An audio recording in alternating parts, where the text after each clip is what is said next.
I am back in the ghost pepper patch, and the aim of today is to make a Peppa sauce. This was actually suggested by somebody who commented on my recent video, and I thought I'd give it a try because the last ghost peppers that I picked were actually turned into just pepper flakes. I thought that would be a good way to save not only the seeds, because if I'm just grinding them up, there's a good chance that the seeds are still viable and I could actually just plant them out from there if I really desperately needed some ghost pepper seeds. But also it's just a great way to preserve the pepper for quite a while because it's just essentially dried out and flaked up. So I thought today I'd try something a little bit different. Now you'll notice there are quite a few unripe ghost peppers here, and there are some that are actually more yellow. For today, I thought to make a Peppa sauce would be a great way to use these peppers, and we are getting towards the end of the season. So I thought I might as well pick the ones that look the most orangish red and even yellow.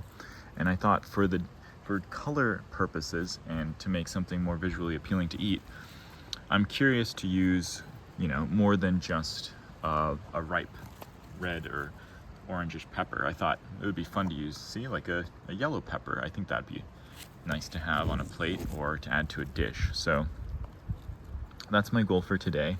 I'm going to be picking some of these peppers and I will show you the results in a moment. I just have this clamshell package from some plums or something that I got at the store. So I'm going to put them in here and then we'll go into the kitchen and do a quick little recipe that somebody left in my comments. Here we have it. This is my haul from my pepper plant. It's looking a lot less vibrant now, mainly just those green ones on there. I did decide to pick one green one, or one greenish one, be this one. It's a little bit yellow. You can see that it's ripening a little bit at the top here.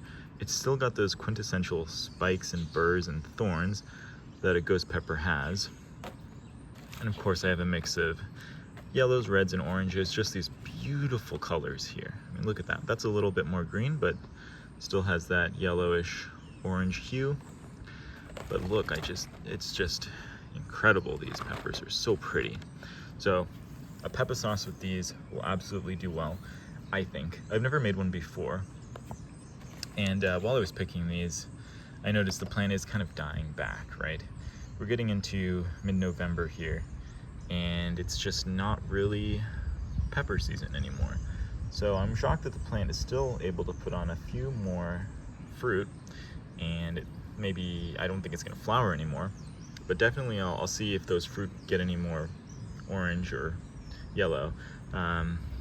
This one is about what they all more or less look like that are still on the plant. So I might just pick those if it gets any colder. The plant is definitely losing leaves and dying back, but so this will likely be the last harvest here. And I think these just look amazing, right? Well, these likely taste very spicy, I'm sure. Specifically this little devil here. This one looks like it'll be pretty potent, or perhaps this one. These little ones, I'm sure. And all sorts of colors of the rainbow. But I did find one ghost pepper that I wanted to show you guys because this one I thought was so pretty. Now I don't know if it looks as cool on camera as it does in real life, but it just has this sort of transition of color. It's kind of a yellowish color and then it kind of goes into a darker orange, and I just thought this one was so pretty growing on the plant like that. It just looks like a quintessential pepper here. So I wanted to show you that. But all these, I'm gonna chop them up and put them in a Peppa sauce. So let's go and check them out in the kitchen. As it turns out, the recipe for a Peppa sauce is pretty darn simple. The one in the comment section of my previous video just mentioned salt, vinegar, a jar, and of course the peppers. So I'm just gonna get started here. They mentioned that I should cut out the seeds. It's optional, but I probably will do that because I think that if I wanted to be any spicier, I could probably just add some of my dehydrated peppers to my food and just enjoy these without the seeds.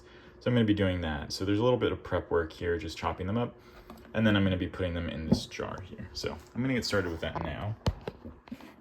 This is a little prep area that I have created. All right, hopefully my phone doesn't fall.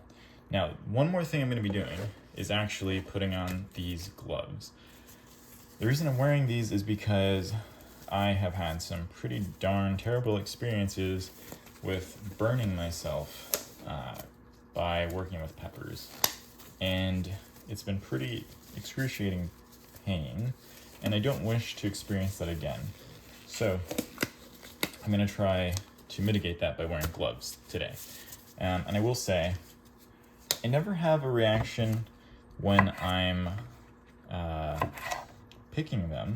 You know, I'm going to get a spoon because I feel like that'll be useful in removing seeds here pretty fast. So I don't have a reaction to the plant when I'm picking. Oh, and you know, I can actually save these seeds. That'd be actually a pretty darn good idea. So this is about what I'm leaving. It's okay if there's a little bit of white in there, I'm thinking. Oh wow. I think I can start to smell this just from this one. So yeah, I think this is a pretty potent plant, to put it mildly. But yeah, I'm gonna get to work on this. I'm not gonna record the entire thing. We'll jump back after I have this entire container filled as far as I can. They mentioned 3/4 of the way with peppers and then the rest with vinegar. So let's see if I can get that. But yeah, just smelling that is incredible. This should be a lot of fun. All right, what an adventure that was. So I have quite a bit of debris, predominantly seeds, stems, and just the tops of the fruit itself. That I'm going to process at a later date to get only seeds. That way I can actually save some of these and grow them for next year. My knife covered in seeds, not in seeds, and the fruit. Oh man.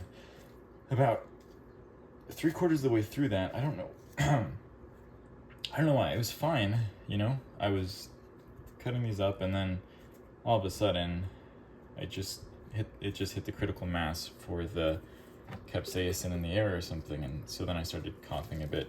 So this is basically what we have, right? So it's a little bit less than half full, I'd say, in terms of the jar. I did end up just roughly chopping them, shredding them, and it went all the way to almost the top of the jar. This was after pulsing them in this, in my little blender here, and I thought I might as well try that.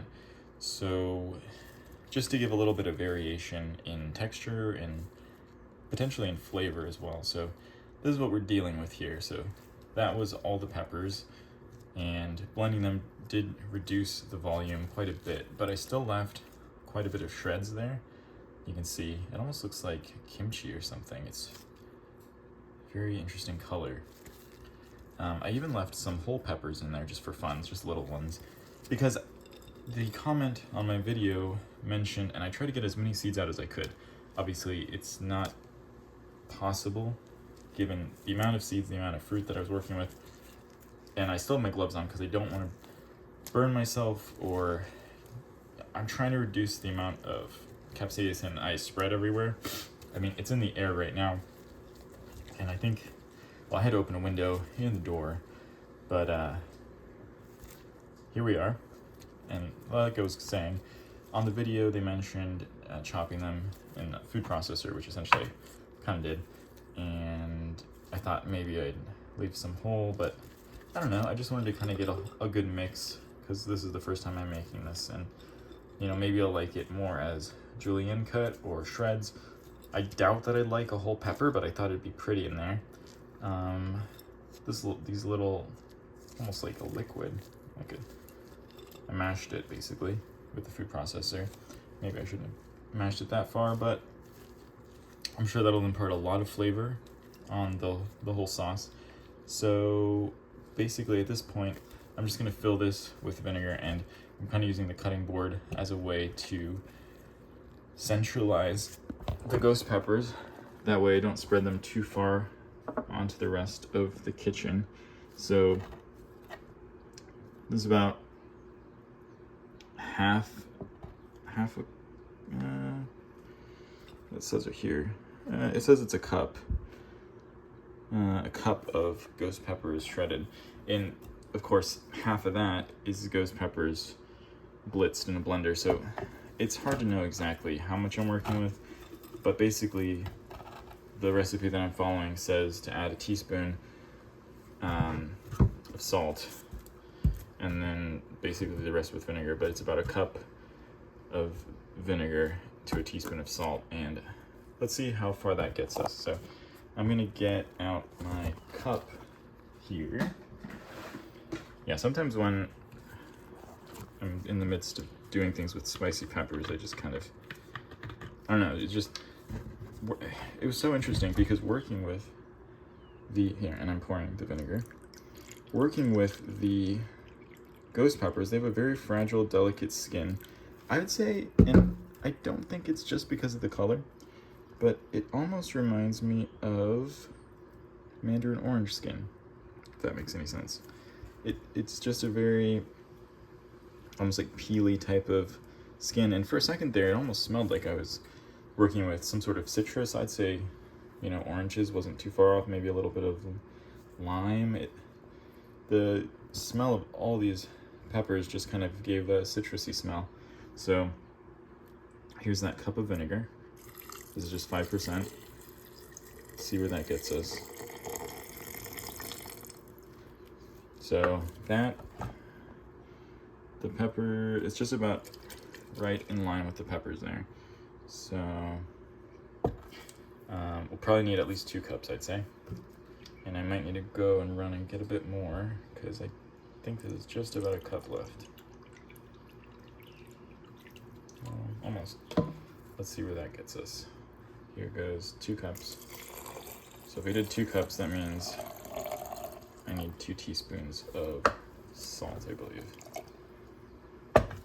So now we've got some stuff floating. And I'm wondering, should I chop those? Because the problem is with those peppers that I have in there, the loose ones, the problem is they have air in them, and maybe that's not such a good thing, because then they're buoyant and they'll stay above the surface compared to these other ones. So I'm thinking that looks good. I might add a bit more vinegar, but yeah. Just the rest of it there. Could even probably do a bit more, but now we can see the strata here. So at the bottom we have those finely chopped, or I'd say minced, or potentially even mashed. Then we have our shredded, because just when I was working with this pepper, when I was working with the peppers, they just sort of fell apart trying to work on scooping the seeds out. So a lot of them are just kind of shredded, and I did chop some, of course, with my kitchen knife, and then some are just kind of, well, more like this, unprocessed. So these ones might just get tossed in like after a very, very rough chop, because why not? I think it's fun to have a little bit of variety. On these last peppers, I don't mind including a little bit more of the seeds here, because I think I did a pretty good job at getting them out for the other ones. So, oops, splash that. Well, there we have it. Now, the final thing I need to do is add my salt. But before I do that, I'm gonna wash my hands, because I don't wanna get my capsaicin hands on everything. So I'll just be right back in a second. All right, we are back. I have got my salt right here. So I did about 2 cups of vinegar, which means I need 2 teaspoons of salt. This is the first time I'm using this salt. For a second, I thought it wasn't gonna come out. Oh, that's probably good. So 1 teaspoon, then 2 teaspoons.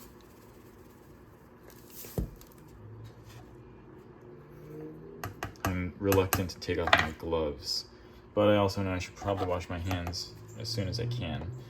And then I have my lid here. Probably give this a shake. We'll see how this turns out. Like I said, my first time, I'll probably put a label on the top so I know what this is, although it'd probably be pretty difficult for me to forget. So, again, that was about a cup of ghost peppers. I say about because I'm sure if I cut them any more finely, it'd be less. And then 2 cups of vinegar and then 2 teaspoons of salt. This is to make a Peppa sauce. Right now it does kind of look gross. Like, it doesn't look that appealing. The color is very cool. It very quickly changed the color of that vinegar, so that's pretty interesting. But I'm interested to see the flavor of this. You know, it does look like it'll be pretty potent.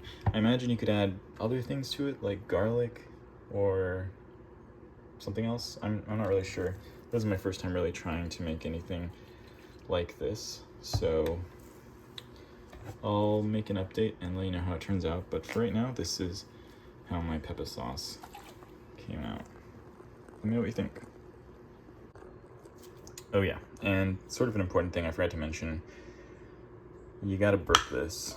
So every day or so, just taking the lid off is important, because otherwise too much gas will build up in here from the fermentation, and you know, it could spray, I think, or you know, the integrity of the glass could be damaged. So it's important to open this and burp it to make sure that there isn't excess gas buildup.